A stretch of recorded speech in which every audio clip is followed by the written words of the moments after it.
You can also rearrange layers by sliding them around on the layer tabs. And let's take a look at that. I have these three objects here. Now, this is a great example of why these layer tabs are handy, because if these are just letters of the alphabet, I can't tell which one is the circle, the triangle, and the square.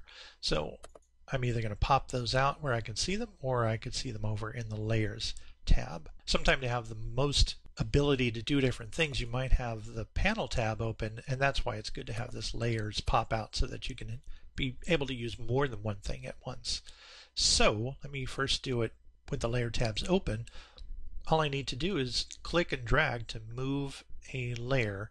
So I want to bring the triangle to the bottom. So I click on it and I just drag it. You can see the black bar, and I'm going to let go where I want it to go.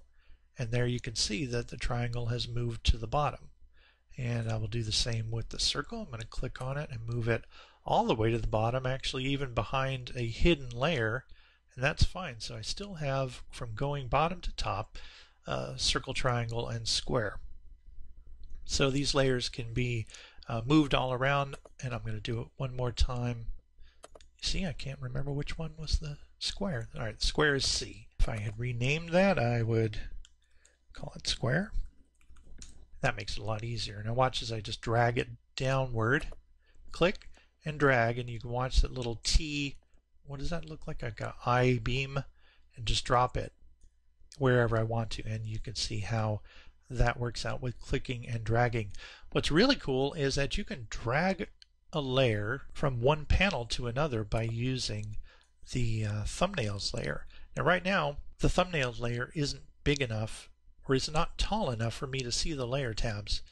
So if you want to see the layer tabs, click on that little dividing line and drag upward until you have enough room to display these tabs. Now I am able actually to grab, click on a layer tab and drag it to another panel, and you'll be able to see I can drop it right on to the panel there. I can move it up and down, and so that it works the same in the thumbnails as it does in the other normal stage view. You can see right now, obviously, it's in a pretty weird spot, so I could move it upward to be on top of everything, or there is another way to rearrange the layers, which is that you could come up to the menu and go to the layer menu and click on that, and you will see where this is Arrange. And you have the choices here to send this layer backwards, or to send it all the way to the back, or to send it forward, or to bring the layer to the front. This is pretty interesting because you'll notice these top two choices are grayed out. And the only reason why is because if you look at where the layer tab is, the layer is already at the front of the line, basically on the top of the stack.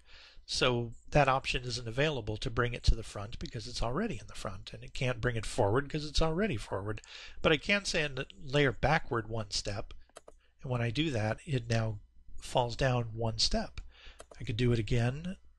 I will go to Layer, Arrange, and now I could send it backward, which means downward toward the bottom.